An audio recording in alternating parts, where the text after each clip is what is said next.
Alors que les Ukrainiens sont en difficulté face à la Russie, Emmanuel Macron veut passer à la vitesse supérieure en matière de défense. Il insiste notamment sur l'importance d'une économie de guerre en France et en Europe pour soutenir notamment l'Ukraine.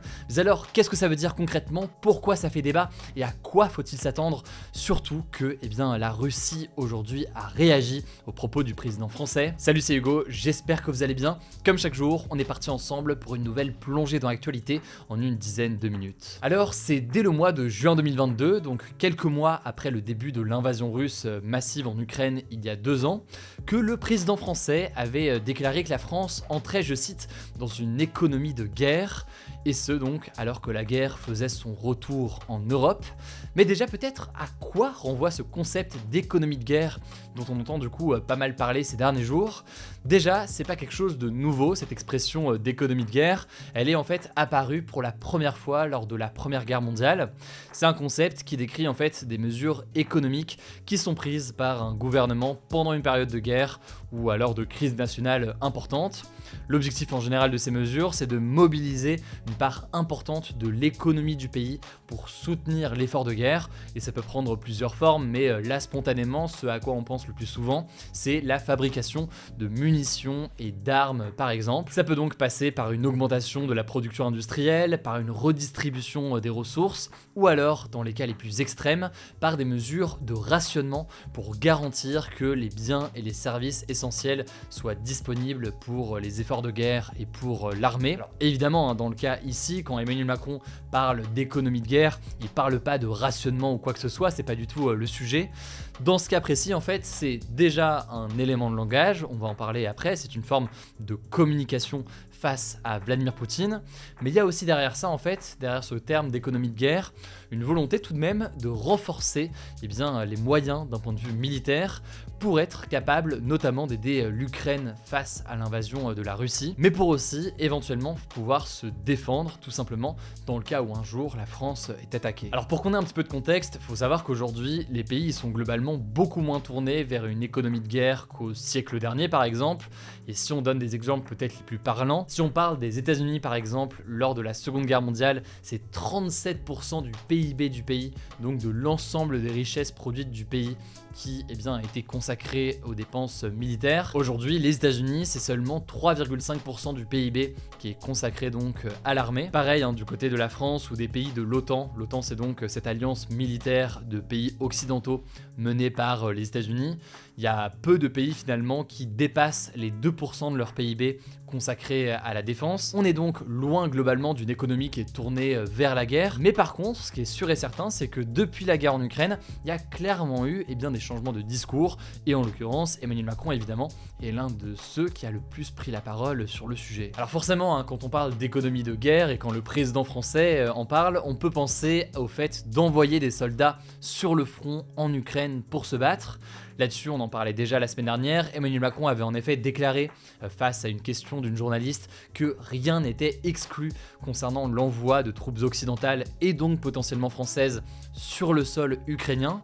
Alors ces propos avaient été jugés irresponsables par les oppositions, critiqués aussi par de nombreux pays européens qui avaient clairement pris leur distance avec le président français, estimant que l'envoi de troupes occidentales n'était pas du tout à l'ordre du jour. Alors depuis, il faut voir que le gouvernement a un petit peu rétropédalé ou précisé les propos. Le président français, notamment, en début de semaine, a déclaré que, en fait, il ne parlait pas de troupes combattantes, donc pas de soldats à proprement parler. On peut penser donc davantage à des personnes qui viendraient former plutôt les soldats ukrainiens. Par contre, ce qui est sûr, c'est que même si jamais c'est pas à l'ordre du jour d'envoyer réellement des soldats français ou européens sur place, ce qui est sûr, c'est que le président français veut réarmer en quelque sorte le pays et continuer à soutenir de façon importante l'Ukraine. En fait, ce qui est sûr, c'est que le président français souhaite une forme de réarmement industriel pour augmenter donc les capacités militaires de la France et être capable de pouvoir réagir en cas de conflit ou alors de besoins plus importants de la part de l'Ukraine. En effet, selon un rapport sur l'économie de guerre qui a été déposé par le député Horizon Christophe Plassard en mars 2023, je cite, « Notre modèle militaire et industriel n'est pas prêt pour un affrontement majeur ». guerre. Et là, en l'occurrence, c'est quelque chose qui fait beaucoup débat sur la question de la place de ces dépenses militaires. Est-ce qu'elles doivent être plus faibles, plus importantes, évoluer de cette façon? C'est un sujet dont on pourra reparler dans les prochains jours. En tout cas, ce qui est certain, c'est que dans la loi de programmation militaire 2024-2030, c'est une loi qui a été définitivement adoptée par le Parlement au mois de juillet, eh bien, il y a un budget prévu pour les armées. Il y a un budget de 413 milliards d'euros prévu sur 7 ans. Et ça prévoit notamment donc l'équipement, des munitions, ainsi qu'un renforcement des effectifs. C'est assez majeur parce qu'un tel budget, ça représente une hausse de 40% par rapport à la dernière loi et donc le dernier budget qui a été voté pour les armées. Par ailleurs, signe qu'il y a des discussions importantes, le président français a rencontré mercredi les anciens présidents Nicolas Sarkozy et François Hollande pour parler justement de l'évolution du conflit en Ukraine et de l'aide apportée à l'Ukraine. Il a aussi réuni les chefs des différents partis ce jeudi pour présenter notamment les résultats de la conférence internationale sur le soutien à l'Ukraine que le président français a tenu à Paris la semaine dernière. Il a aussi réuni les chefs des différents partis ce jeudi pour parler notamment de l'accord qui a été conclu le 16 février entre la France et l'Ukraine sur un accord bilatéral de sécurité et donc de soutien important de la France envers l'Ukraine. A noter au passage que cet accord et donc ce soutien à l'Ukraine, il sera débattu par les députés français puis par les sénateurs les 12 et 13 mars, si jamais c'est quelque chose que vous voulez suivre. Selon le président français, il est, je cite, nécessaire de bousculer les alliés de l'Ukraine pour faire face à une Russie inarrêtable, appelant donc les autres alliés de l'Ukraine, je cite, à ne pas être lâches. C'est des propos qu'il a tenus mardi depuis Prague en République tchèque. Tout cela a beaucoup fait réagir l'opposition à gauche, à droite ou à l'extrême droite. Et notamment ces propos où il n'excluait pas l'envoi de troupes occidentales qui avait fait beaucoup réagir. Je vous en avais déjà parlé, Jean-Luc Mélenchon avait jugé certains propos irresponsables. Le Pen estimait qu'Emmanuel Macron jouait au chef de guerre. Et d'ailleurs, on peut noter que le porte-parole du Kremlin, Dmitri Peskov, a estimé ce jeudi dans une vidéo diffusée sur Telegram qu'Emmanuel Macron augmente l'implication de la France dans le conflit en Ukraine. Bref, contrairement à ce que disent certaines rumeurs, non, il n'y a pas de déclaration de guerre de la France contre la Russie. Le président français d'ailleurs, depuis Prague encore, a tenté de nuancer, estimant qu'il voulait éviter toute escalade. Pour autant, ce qui est sûr, c'est que Emmanuel Macron prend beaucoup la parole ces derniers jours pour appeler la France et les autres pays européens à soutenir davantage l'Ukraine. Il faut savoir que sur le front, l'Ukraine est en difficulté.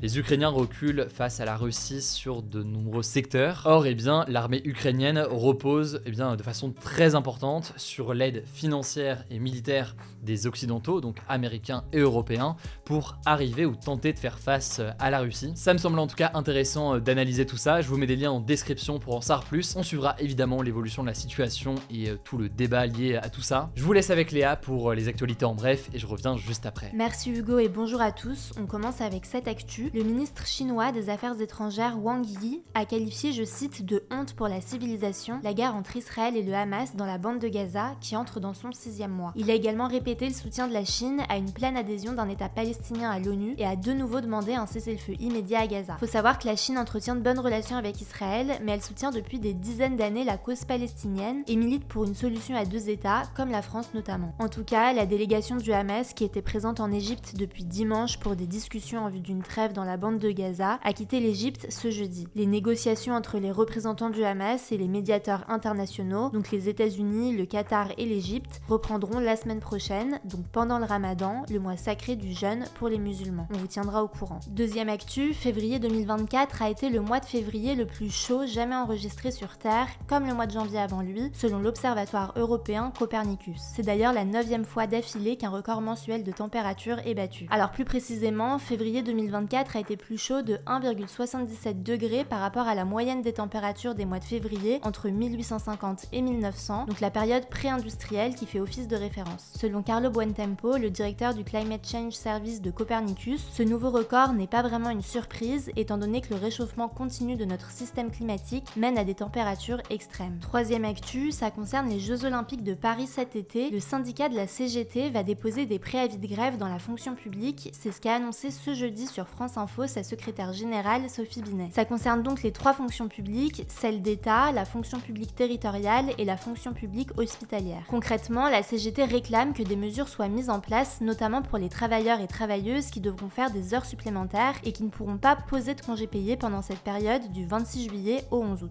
Parmi ces mesures réclamées, il y a la question des primes, dont une de 1 900 € a déjà été annoncée pour les forces de l'ordre, mais pas pour les autres secteurs, mais aussi la question de la garde des enfants ou encore du logement pour ceux qui vont être mobilisés et qui n'habitent pas en Île-de-France. À noter, toujours sur ce sujet des Jeux Olympiques, qu'il ne sera pas possible de payer en carte bleue dans les commerces liés à la compétition, comme les buvettes ou les boutiques officielles, sauf si vous avez une visa. La raison, c'est que le Comité international olympique, qui organise les JO, a un partenariat avec l'entreprise Visa, qui détient donc le monopole sur l'événement. Alors si vous n'avez pas de visa, vous pourrez soit payer en liquide, soit acheter une carte digitale prépayée qui sera directement sur votre téléphone avec une application lancée pour l'occasion. 4e actu, toujours en France, l'Assemblée nationale a approuvé ce mercredi en première lecture une loi de réhabilitation pour les personnes condamnées pour homosexualité. En fait, en France, des lois discriminatoires envers les personnes homosexuelles ont été mises en place pendant des années, comme le fait que l'âge du consentement pour les actes homosexuels ait été relevé à 21 ans, alors qu'il était de 15 ans pour les actes hétérosexuels. Cette loi a été en vigueur de 1942 à 1982. Résultat, de nombreuses personnes ont payé une amende ou sont même allées en prison à cause de leur homosexualité. L'objectif de cette loi, c'est donc de reconnaître et réparer les préjudices subis par les personnes homosexuelles en leur versant de l'argent. Dans son propos introductif, le ministre de la Justice, Éric Dupond-Moretti, a demandé pardon aux personnes victimes de discrimination en raison de leur homosexualité. Selon le rapporteur du texte, le député socialiste Hervé Solignac, entre 200 et 400 personnes devraient pouvoir bénéficier de cette réparation. La proposition de loi doit maintenant être examinée par le Sénat, on suivra ça. 5e actu, au Sénégal, après de multiples rebondissements, le premier tour de l'élection présidentielle a été fixé au 24 mars. C'est ce qu'a annoncé ce jeudi le porte-parole de la présidence sénégalaise. Alors on en a pas mal parlé ces derniers jours, le président sénégalais Macky Sall a provoqué une véritable crise politique dans son pays début février lorsqu'il a annoncé vouloir reporter la présidentielle prévue le 25 février au mois de décembre. À noter au passage que Macky Sall ne se représentera pas. En revanche, le premier ministre Amadou Ba, qui est candidat à la présidentielle, a quitté ses fonctions pour se consacrer à sa campagne électorale et il a donc été remplacé par le ministre de l'Intérieur,